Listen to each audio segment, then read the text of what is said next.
अपने पराक्रम से मातृभूमि का मान बढ़ाने वाले राष्ट्र नायक महाराजा सुहेलदेव की जन्मभूमि और ऋषि मुनियों ने जहां तप किया, बहराइच की ऐसी पावन धरा को मैं आदरपूर्वक नमन करता हूं। वसंत पंचमी की आप सभी को, संपूर्ण देश को बहुत बहुत मंगल कामनाएं। मां सरस्वती भारत के ज्ञान विज्ञान को और समृद्ध करें। आज का दिन विद्या आरंभ और अक्षर ज्ञान के लिए बहुत शुभ दिन माना जाता है।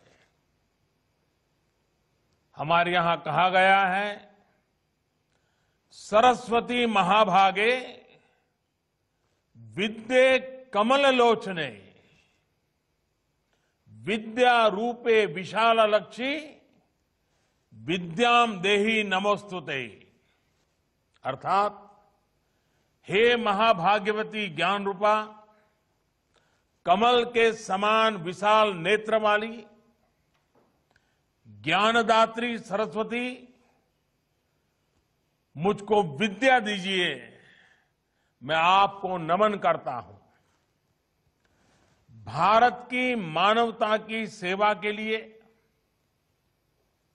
रिसर्च और इनोवेशन में जुटे, राष्ट्र निर्माण में जुटे हर देशवासी को मां सरस्वती का आशीर्वाद मिले, उन्हें सफलता मिले, यही हम सभी की प्रार्थना है। भाइयों और बहनों, रामचरितमानस में गोस्वामी तुलसीदास जी कहते हैं, ऋतु बसंत बह त्रिविध बयारी, यानी वसंत ऋतु में शीतल, मंद, सुगंध ऐसी 3 प्रकार की हवा बह रही है। इसी हवा, इसी मौसम में खेत, खलिहान, बाग, बगान से लेकर जीवन का हर हिस्सा आनंदित हो रहा है। वाकई हम जिस तरफ देखें तो फूलों की बहार है। हर जीव वसंत ऋतु के स्वागत में खड़ा है। ये वसंत महामारी की निराशा को पीछे छोड़कर आगे बढ़ते भारत के लिए नई उम्मीद, नई उमंग लेकर आया है।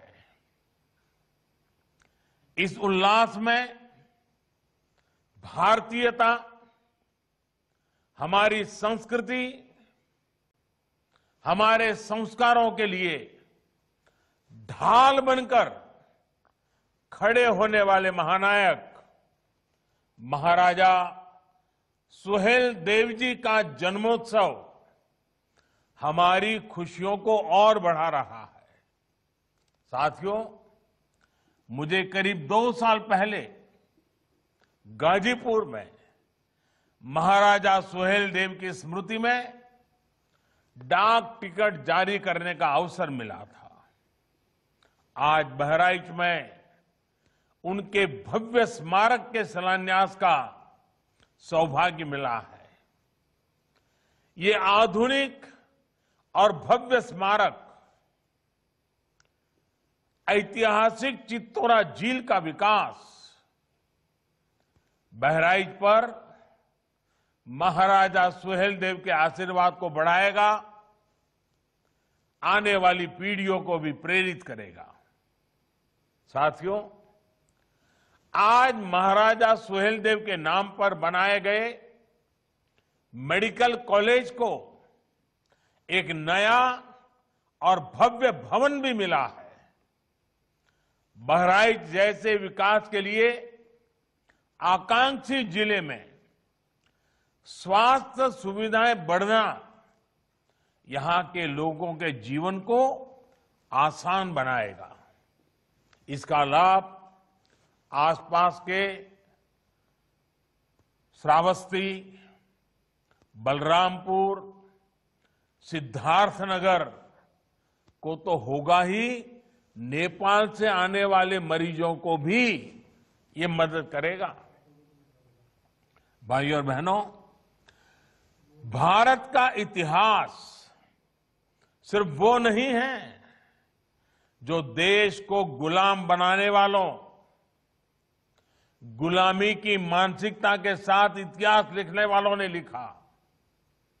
भारत का इतिहास वो भी है जो भारत के सामान्य जन ने भारत की लोक गाथाओं में रचा बसा है, जो पीढ़ियों ने आगे एक पीढ़ी से दूसरी पीढ़ी बढ़ाते रहे हैं। आज जब भारत अपनी आजादी के 75वें वर्ष में प्रवेश कर रहा है, तो ऐसे महापुरुषों का योगदान, उनका त्याग, उनकी तपस्या, उनका संघर्ष, उनकी वीरता, उनकी शहादत, इन सब बातों का स्मरण करना, उनको आदरपूर्वक नमन करना, उनसे प्रेरणा पाना, इससे बड़ा कोई अवसर नहीं हो सकता है। ये दुर्भाग्य है कि भारत और भारतीयता की रक्षा के लिए जिन्होंने जीवन समर्पित कर दिया, ऐसे अनेक नायक नायिकाओं को वो स्थान नहीं दिया गया जिसके वो हकदार थे। इतिहास रचने वालों के साथ इतिहास लिखने के नाम पर हेरफेर करने वालों ने जो अन्याय किया, उसे अब आज का भारत सुधार रहा है, सही कर रहा है, गलतियों से देश को मुक्त कर रहा है। आप देखिए, नेताजी सुभाष चंद्र बोस जो आजाद हिंद सरकार के पहले प्रधानमंत्री थे, क्या उनकी इस पहचान को, आजाद हिंद फौज के योगदान को वो महत्व दिया गया जो महत्व नेताजी को मिलना चाहिए था? आज लाल किले से लेकर अंडमान निकोबार तक उनकी इस पहचान को हमने देश और दुनिया के सामने सशक्त किया है। देश की 500 से ज्यादा रियासतों को एक करने का कठिन कार्य करने वाले सरदार वल्लभ भाई पटेल जी के साथ क्या किया गया? देश का हर बच्चा इस बात को भली भांति जानता है। आज दुनिया की सबसे बड़ी प्रतिमा statue of unity Sardar Patel की है, जो हमें प्रेरणा दे रही है। देश के संविधान देने में अहम भूमिका देने वाले वंचित, पीड़ित, शोषित की आवाज बाबा साहब आंबेडकर को भी सिर्फ राजनीतिक चश्मे से देखा गया। आज भारत से लेकर इंग्लैंड तक डॉक्टर बाबा साहब आंबेडकर से जुड़े स्थानों को पंच तीर्थ के रूप में विकसित किया जा रहा है। साथियों, भारत के ऐसे अनेकों सेनानी हैं जिनके योगदान को अनेक वजहों से मान नहीं दिया गया, पहचान नहीं दी गई। चौरी चौरा के वीरों के साथ जो हुआ, वो क्या हम भूल सकते हैं? महाराजा सुहेलदेव और भारतीयता की रक्षा के लिए उनके प्रयासों के साथ भी यही व्यवहार किया गया। इतिहास की किताबों में भले ही महाराजा सुहेलदेव के शौर्य, पराक्रम, उनकी वीरता को वो स्थान नहीं मिला, लेकिन अवध और तराई से लेकर पूर्वांचल की लोक कथाओं में लोगों के हृदय में वो हमेशा हमेशा बने रहे। सिर्फ वीरता ही नहीं, एक संवेदनशील और विकासवादी शासक के रूप में उनकी छाप अमिट है। अपने शासनकाल में जिस प्रकार उन्होंने बेहतर रास्तों के लिए, पोखरों तालाबों के लिए, बाग बगीचों और शिक्षा के क्षेत्र में काम जो किया वो अभूतपूर्व था। उनकी यही सोच इस स्मारक स्थली में भी दिखने वाली है। साथियों, पर्यटक महाराजा सुहेलदेव जी के जीवन से प्रेरित हो सके, इसके लिए उनकी 40 फीट की कांस्य प्रतिमा स्थापित होगी। यहां पर बनने वाले संग्रहालय में महाराजा सुहेलदेव से जुड़ी ऐतिहासिक जानकारियां होगी।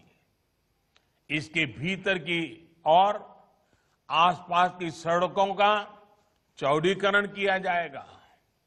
बच्चों के लिए पार्क बनेगा, सभागार होगा, पर्यटकों के लिए आवास गृह, पार्किंग, कैफेटेरिया जैसी अनेक सुविधाओं का निर्माण होगा। इसके साथ साथ जो स्थानीय शिल्पकार है, कलाकार है, वो अपना सामान यहां आसानी से बेच पाए, इसके लिए दुकानों का निर्माण किया जाएगा। इसी तरह चित्तौरा झील पर घाट और सीढ़ियों के निर्माण और सुंदरीकरण से इस ऐतिहासिक झील का महत्व और बढ़ जाएगा। ये सारे प्रयास बहराइच की सुंदरता ही नहीं, सिर्फ सुंदरता बढ़ाएंगे ऐसा नहीं, बल्कि यहां आने वाले पर्यटकों की संख्या में भी वृद्धि करेंगे। मरी मैया की कृपा से ये कार्य जल्द पूरे होंगे। भाइयों और बहनों, बीते कुछ सालों में देश भर में इतिहास, आस्था, अध्यात्म, संस्कृति से जुड़े जितने भी स्मारकों का निर्माण किया जा रहा है, उनका बहुत बड़ा लक्ष्य पर्यटन को बढ़ावा देने का भी है। उत्तर प्रदेश तो पर्यटन और तीर्थाटन दोनों के मामले में समृद्ध भी है और इसकी क्षमताएं भी अपार है। चाहे वह भगवान राम का जन्म स्थान हो या कृष्ण का वृंदावन हो, भगवान बुद्ध का सारनाथ हो या फिर काशी विश्वनाथ, संत कबीर का मगहर धाम या वाराणसी में संत रविदास की जन्मस्थली का आधुनिकीकरण, पूरे प्रदेश में बड़े पैमाने पर काम चल रहा है। इनके विकास के लिए भगवान राम, श्री कृष्ण और बुद्ध के जीवन से संबंधित स्थलों जैसे अयोध्या, चित्रकूट, मथुरा, वृंदावन, गोवर्धन, कुशीनगर, श्रावस्ती आदि तीर्थ स्थलों पर रामायण सर्किट, आध्यात्मिक सर्किट, बौद्ध सर्किट, ऐसे अनगिनत सर्किट, इसका विकास किया जा रहा है। भाइयों और बहनों, बीते कुछ वर्षों में जो प्रयास हुए हैं, उनका प्रभाव भी नजर आने लगा है। जिस राज्य में अन्य राज्यों से सबसे अधिक पर्यटक आते हैं, वो प्रदेश का नाम है उत्तर प्रदेश। विदेशी पर्यटकों को आकर्षित करने में भी यूपी देश के टॉप 3 राज्यों में आ चुका है। उत्तर प्रदेश में पर्यटकों के लिए जरूरी सुविधाओं के साथ साथ आधुनिक कनेक्टिविटी के साधन भी बढ़ाए जा रहे हैं। भविष्य में अयोध्या का एयरपोर्ट और कुशीनगर का इंटरनेशनल एयरपोर्ट देश विदेशी टूरिस्टों के लिए बहुत उपयोगी साबित होगा।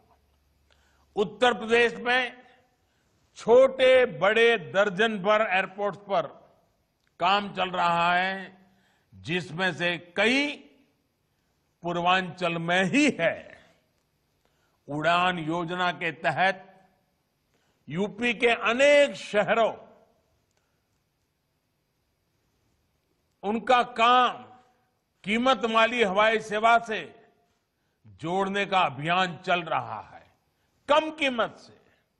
इसके अलावा Purvanchal expressway, Bundelkhand expressway, Ganga expressway, Gorakhpur link expressway, Ballia link expressway, ऐसी आधुनिक और चौड़ी सड़कें पूरे यूपी में बनाई जा रही हैं। और ये तो एक तरह से आधुनिक यूपी के आधुनिक इंफ्रास्ट्रक्चर की शुरुआत है। एयर और रोड कनेक्टिविटी के अलावा यूपी को रेल कनेक्टिविटी भी आज आधुनिक हो रही है। यूपी 2 बड़े डेडिकेटेड फ्रेट कॉरिडोर का जंक्शन है।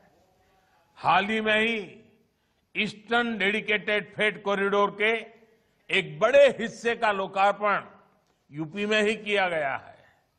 यूपी में जिस प्रकार आज आधुनिक इंफ्रास्ट्रक्चर पर काम चल रहा है, उससे उत्तर प्रदेश में उद्योग लगाने के लिए देश और दुनिया के निवेशक प्रोत्साहित है। इससे यहां नए उद्योगों के लिए तो बेहतर अवसर बन ही रहे हैं, यहां के युवाओं को रोजगार के नए अवसर भी उपलब्ध हो रहे हैं। साथियों, कोरोना काल में जिस प्रकार से उत्तर प्रदेश से काम हुआ है, वो बहुत ही महत्वपूर्ण है। कल्पना करिए, अगर यूपी में हालत बिगड़ते तो राष्ट्रीय अंतर्राष्ट्रीय स्तर पर किस तरह की बातें की जाती। लेकिन योगी जी की सरकार ने, योगी जी की पूरी टीम ने बेहतरीन तरीके से स्थिति को संभाल करके दिखा दिया। यूपी न सिर्फ ज्यादा से ज्यादा लोगों का जीवन बचाने में सफल रहा, बल्कि बाहर से लौटे श्रमिकों को रोजगार देने में भी यूपी ने प्रशंसनीय काम किया है। भाइयों और बहनों, कोरोना के खिलाफ यूपी की लड़ाई में पिछले 3-4 वर्षों में किए गए कार्यों का बहुत योगदान रहा है। पूर्वांचल को दशकों तक परेशान करने वाली दिमागी बुखार का प्रभाव यूपी ने बहुत कम करके दिखाया है। यूपी में 2014 तक 14 मेडिकल कॉलेज थे, जो आज बढ़कर 24 हो चुके हैं। साथ ही गोरखपुर और बरेली में एम्स का भी काम चल रहा है। इनके अलावा 22 नए मेडिकल कॉलेज और बनाए जा रहे हैं। वाराणसी में आधुनिक कैंसर अस्पतालों की सुविधा भी अब पूर्वांचल को मिल रही है। यूपी जल जीवन मिशन यानी हर घर जल पहुंचाने के लिए भी प्रशंसनीय कार्य कर रहा है।